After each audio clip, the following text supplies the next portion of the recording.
Moji milí diváci, vítam vás pri ďalšom videu. Dneska nás čaká ďalšie dobrodružstvo. Určite všetci poznáte slávny portugalský dezert, alebo ikonickú takú sladkosť, dezert. Pridávam sem niekde fotku. Volá sa to, že pastel de nata. Je to veľmi ikonické. Je to možno niečo také ako krémež u nás na Slovensku, ale povedal by som, že ešte viacej populárne. A dneska je piatok, 15. mája. 15. mája, ten čas beží inak strašne rýchlo. No, ale je piatok 15.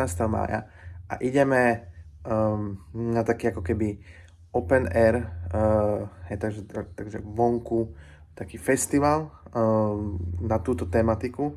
Mali by tam byť tieto maličké také zákusky s rôznymi príchuťmi, s rôznymi štýlmi. A malo by tam ešte nejaké ďalšie veci, spojené s jedlom a s pitím, takže viete, že keď sa jedná o nejaké dobré jedlo a Aďo má čas, tak Aďo rád ide. Takže ako lepšie začať víkend, ako s nejakým s takouto možnosťou troška si ho osladiť. A čo by som bol bez poctivého youtubera, ktorý dáva videá tak, ako často prešli na Slovensku, takže veľmi málo, aby som vás tam nezobral, takže idem vás tam zobrať. Len ešte krátkosti, čo tá pastel de nata je. Ja som to dokonca aj piekol osobne, dopadlo to celkom zaujímavo. Ak sa mi bude chcieť, sem niekde pridám fotku. Je to veľmi jednoduchá vec. Robíte to podobne ako mafiny, je to prakticky iba lístkové cesto, žltko, troška cukru a citronovej kôry a prakticky to iba zmiešate a pečete to. Je to veľmi jednoduché, ale aby to bolo také správne pudingové, je to prax. Takže dúfam, že vám budem môcť ukázať nejaké takéto srandy. Ako sa hovorí, kilá sú na to, aby sa pribrali, takže ideme na to a dúfam, že to dobre dopadne a dúfam, že sa vám to bude ľúbiť. Takže vystúpili sme pri zastávke Rosil a ako môžete vidieť, je to celkom turistická zóna Lisabonu.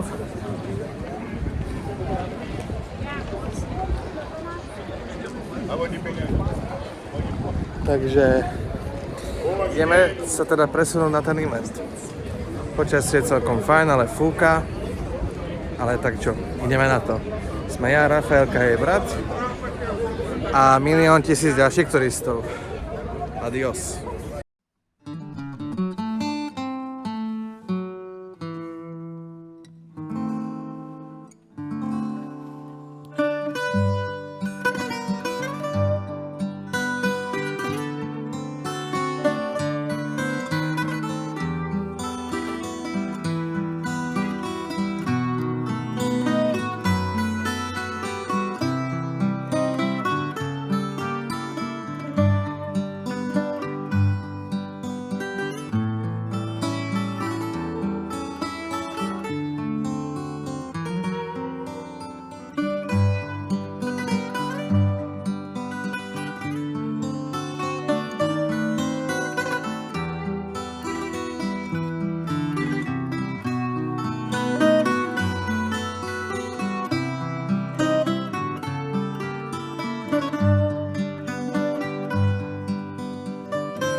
Takže prišli sme na to miesto a ideme donútra sa na to pozrieť.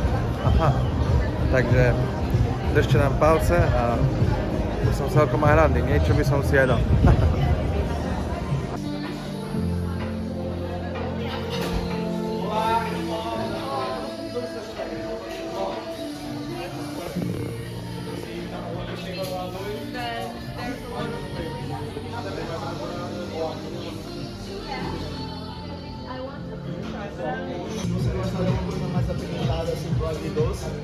O nosso de Chile também é espetacular. É possível. Se deixa assim, 5 squadrini. Which one? Maka? Boa. Apple cinnamon. Jabłko E tudo szkorica. pra aqui ou pra levar? Jabłko szkorica.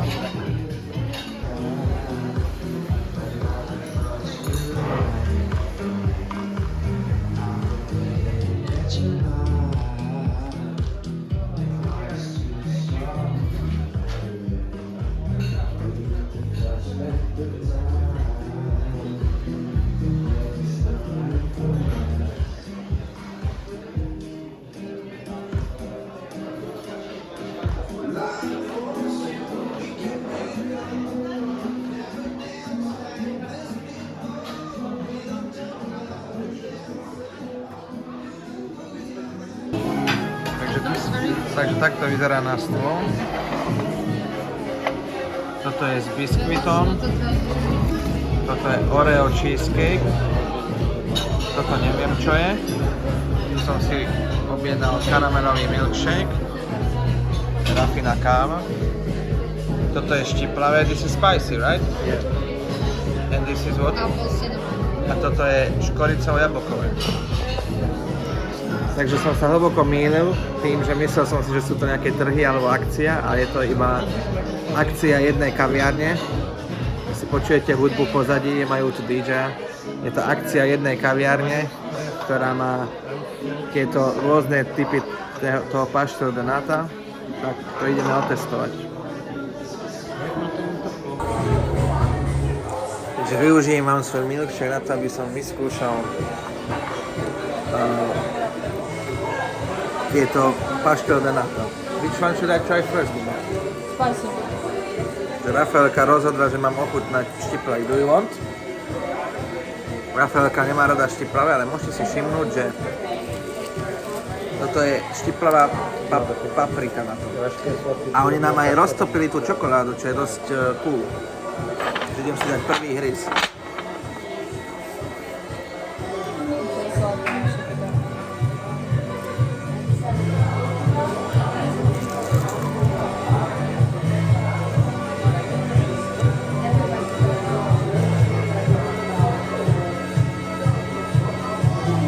Dark chocolate. Je to horká čokoláda. Horká čokoláda mi tam nepasuje, ale je to dobré. It's good. You didn't get the hot pepper. Spicy. OK. Rafaelka hovorí, že si mám odkusnúť. Čakajte, skúsim, otočím si vás. Šikovný youtuber Aďo. Idem vyskúšať tú papriku. Pepper.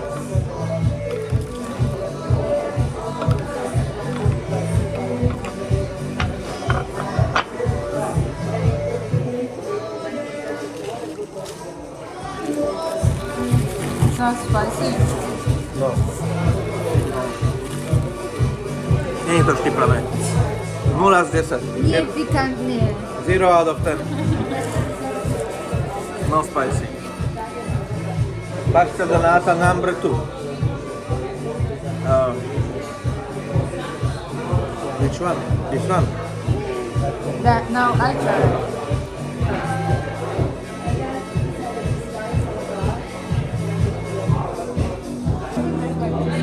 Pastel de nata číslo 2, to si Rafaelka objednala.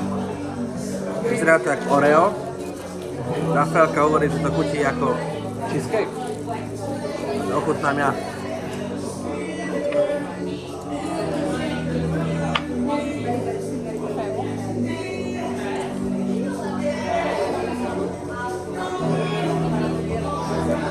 Toto je dobré.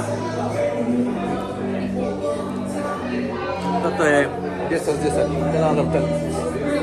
Yeah. I think it tastes like yogurt. I don't mind. Rafaelka hovorí, že je to chutí ako jogurt, ale mne to nepasuje. I don't mind. OK. Pastel de nata numero 3.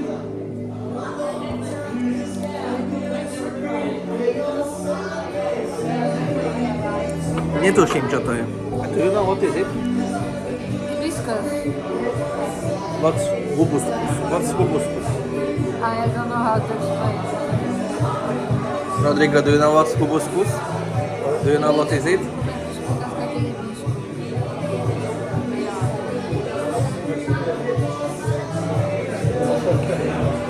Hibiscus.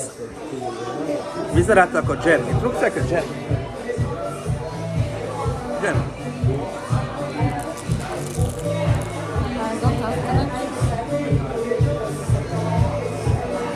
Oh.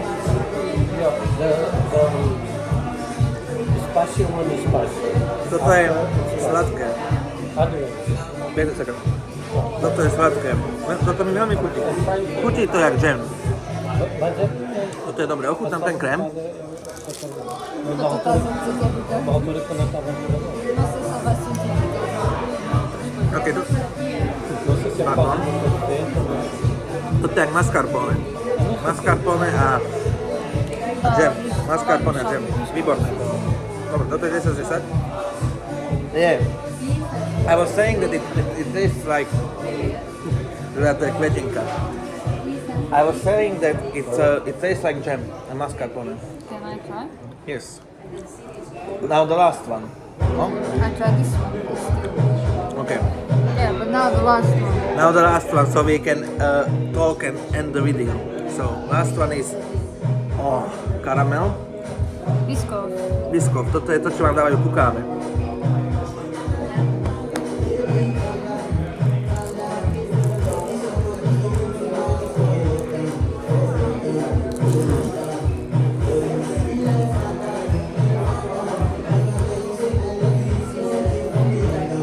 Toto s týmto lotusovým krémom. No. Takže všetky sú 10 z 10, okrem tohto štiplavého, čo je iba horká čokoláda. Ale... A počkaj, ešte máme cinnamon. Sme dostali, lebo sme zobrali 5, alebo 5 plus 1. Apple and cinnamon. Takže tu je jablko. Sušené. Toto sa najviac podobá tomu základnému pašter z Renáta. Vlastne vidíte, že toto je žltko. Takto to má nejako vyzerať. Troška napučané, krémové. Ideme na to.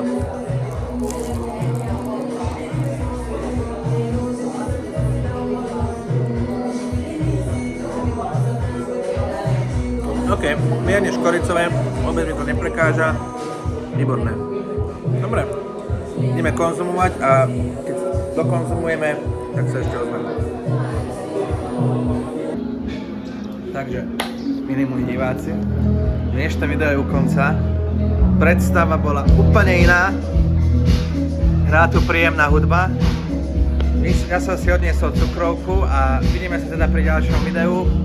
Ospravedlňujem sa, že som si myslel, že sú to trhy a predsa to bola iba jedna kaviareň. Ale my sme sa dobre najedli a vám prajem pekný zvyšok dňa. Čaute.